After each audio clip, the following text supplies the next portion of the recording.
Harmonium किसने नहीं देखा। सभी जानते हैं इस बाजे के बारे में।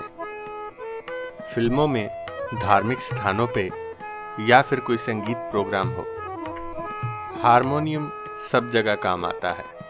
लेकिन क्या कभी सोचा है कि ये हारमोनियम बाजा आया कहाँ से, इसको किसने बनाया?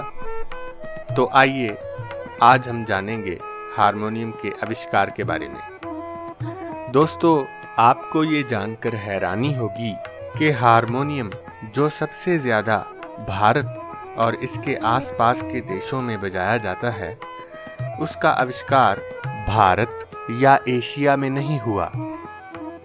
क्रिस्टिन गॉटलिब कर्टजेस्टियन नाम का एक व्यक्ति, जो कि कोपेनहेगन में फिजियोलॉजी का प्रोफेसर था, उसने सबसे पहले एक खुली पत्ती वाले बाजे का निर्माण किया, जिसका डिज़ाइन एक रीगल नाम के बाजे के साथ मिलता था।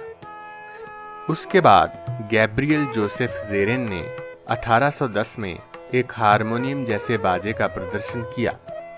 लेकिन जो हारमोनियम हम आज देखते हैं, उसकी नींव सबसे पहले फ्रांस के अलेक्जेंडर डिबेन ने 1840 में रखी, जब उन्होंने गैब्रियल के बाजे में कई सुधार करके पहला हारमोनियम पेटेंट करवाया।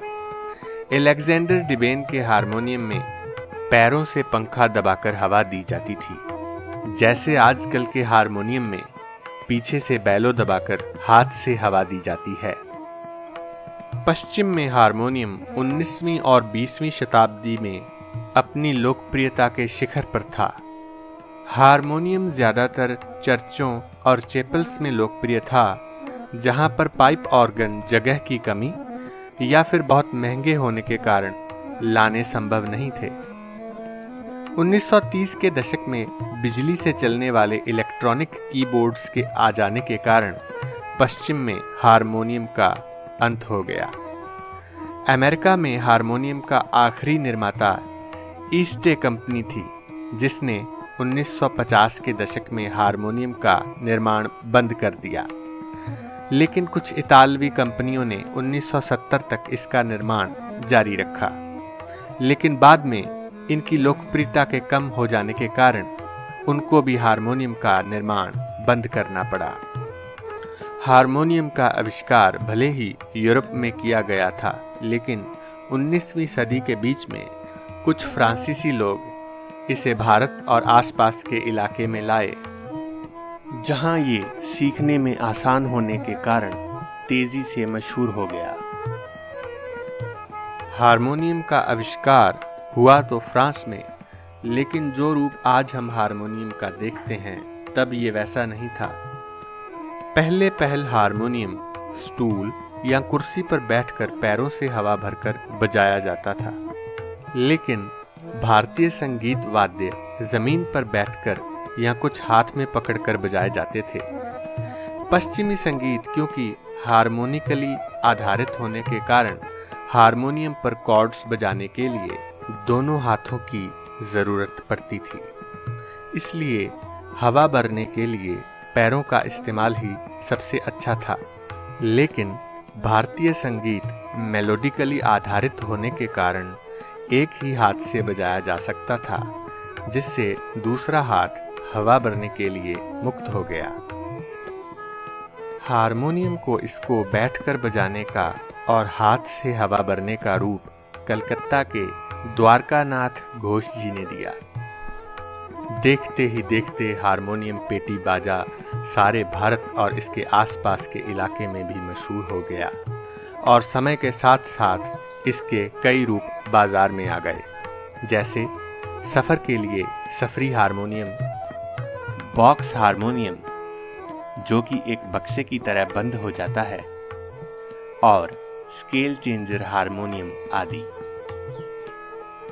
लेकिन भारतीय शास्त्रीय संगीत ने हारमोनियम को उतना सम्मान नहीं दिया, जिसका कारण है कि इसके सुर बिल्कुल खड़े हैं। इसमें कई रागों के रूपों को पूरी तरह से नहीं दिखाया जा सकता, जैसे कि हारमोनियम पर मींड, जिसका मतलब है कि दो स्वरों के बीच सरकना, नहीं दिखाया जा सकता। इसमें आंदोलन भी सही तरीके से नहीं दिखाया जा सकता और एक बार सुर करने के बाद इसके सुर बजाने के हिसाब से दोबारा हिलाए नहीं जा सकते। इसमें श्रुतियां नहीं दिखाई जा सकती, जिसके कारण इस पर दो रागों के रंगों को अलग अलग नहीं दिखाया जा सकता, जैसा कि सितार या वायलिन पर संभव है। इन्हीं कारणों के कारण ऑल इंडिया रेडियो पर 1940 से लेकर 1970 तक हारमोनियम पर बैन रहा और आज भी हारमोनियम सोलो वादन पर बैन है। दूसरी तरफ अगर इसकी खूबियां देखें तो सीखने में बाकी साजों की तुलना में ये आसान है। इसको हर बार बजाने से पहले सुर नहीं करना पड़ता और ये गायकों के रियाज के लिए भी सहायक है। खैर, जो भी हो, हमने चोटी के संगीतकारों को हारमोनियम के साथ गाते हुए देखा है, जैसे पंडित भीमसेन जोशी जी, मेहदी हसन साहब, मोहम्मद रफ़ी जी, उस्ताद नुसरत फ़तेह अली खान।